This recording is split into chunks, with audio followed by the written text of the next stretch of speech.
रावलपिंडी के इलाके पीरवदाई में एक अफसोसनाक वाकया पेश आया है। सिद्रा नामी लड़की को इसके बाप, भाई और खानदान के दूसरे अफराद ने गैरत के नाम पर कत्ल कर दिया। ये लड़की सिर्फ 19 साल की थी और शादी के बाद अपने शोहर के साथ रावलपिंडी में रह रही थी। शुरू में सब कुछ ठीक जा रहा था, लेकिन अचानक से तनाज़ात की वजह से उनके दरमियान मसाइल पैदा होना शुरू हो गए। सिद्रा के खाविंद ने FIR दर्ज करवाई कि उसकी बीवी किसी और मर्द के साथ भाग गई है और उसने निकाह कर लिया है। पुलिस ने इब्तदाई तफ्तीश की, लेकिन उसका मोबाइल भी बंद आ रहा था और लोकेशन ट्रेस नहीं हो रही थी। इस दौरान तफ्तीश का दायरा मजीद बढ़ाया गया और मालूम हुआ कि सिद्रा को उसी के खानदान वालों ने मारकर दफना दिया है।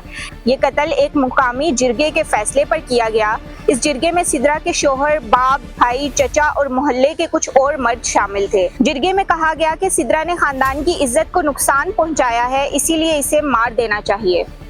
कोई अदालत, कोई वकील, कोई तहकीक या सफाई का मौका नहीं दिया गया। बस फैसला हुआ और सिद्रा को मारने की तैयारी शुरू हो गई। 16 जुलाई की रात सिद्रा को घर बुलाया गया और उसका गला दबाकर उसको कत्ल कर दिया गया और रातों रात खानदान की औरतों ने उसको गुस्ल दिया और उसको दफना दिया गया।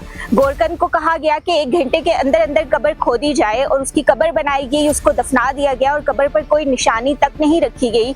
और एक मकामी जिरगे के फैसले ने एक मासूम लड़की की, जिसको ना किसी वकील ना किसी किस्म की सफाई देने का हक दिया गया, और उसको कत्ल कर दिया गया। पुलिस ने इलाके के CCTV कैमरे चेक किए। एक वीडियो में देखा गया कि रात गए एक लाश को ठेले में डालकर कब्रिस्तान लाया गया है।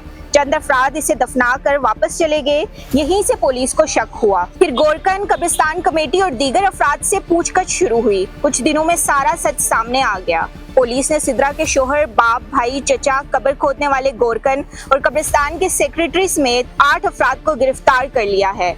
जब हकीकत सामने आई तो अदालत ने फौरी कार्रवाई की, कब्र खोलने, लाश का पोस्टमार्टम करने और बाकी मुजरिमों को गिरफ्तार करने का हुक्म दे दिया गया। ये सब कुछ सिर्फ इसलिए हुआ कि एक लड़की ने शायद किसी बात पर इख्तिलाफ किया या अपने हक में कोई फैसला करने की कोशिश की। यहाँ ये बात काबिल गौर है कि कुछ अर्सा पहले बलूचिस्तान में भी एक ऐसा ही वाक़या पेश आया, जहाँ एक लड़के को और एक लड़की को गैरत के नाम पर कत्ल कर दिया गया। कत्ल से पहले सोशल मीडिया पर उनकी एक वीडियो वायरल हुई थी, जिसमें दोनों आपस में बात कर रहे थे। सिर्फ इस वीडियो को बुनियाद बनाकर दोनों के कत्ल का हुक्म दे दिया गया। ना कोई अदालत काम में लाई गई, ना इंसाफ की किसी भी तराजू पर उनको तोला गया। पाकिस्तान में ऐसे बहुत से वाक़यात पेश आते हैं जहां गैरत के नाम पर किसी लड़के और लड़की को या तो दोस्ती की बुनियाद पर या अपनी मर्जी की शादी करने पर कत्ल कर दिया जाता है। बलूचिस्तान का ये वाक़या भी पूरे पाकिस्तान में ज़ेरे बहस रहा। सियासतदानों, इंसानी हकूक़ के इदारों और सोशल मीडिया सार्फिन ने इस वाक़े पर शदीद रद्द-ए-अमल किया। पीपल्स पार्टी की सेनेटर शेरी रहमान ने कहा कि जिरगे को अदालत बनने का बिल्कुल भी हक नहीं है, कातिलों को सजा मिलनी चाहिए।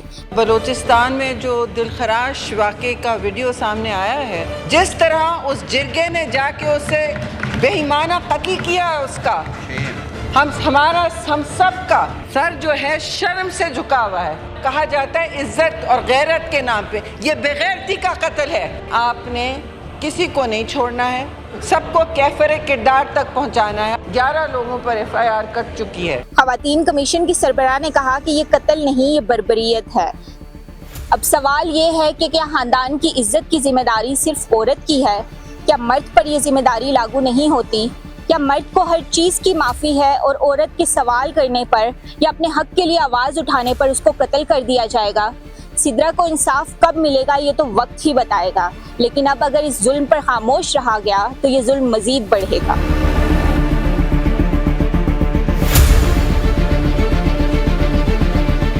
मुल्क के हालात से बाखबर रहने के लिए हमारे चैनल को सब्सक्राइब करें, वीडियो को शेयर करें और अपनी राय का इजहार कमेंट बॉक्स में करें।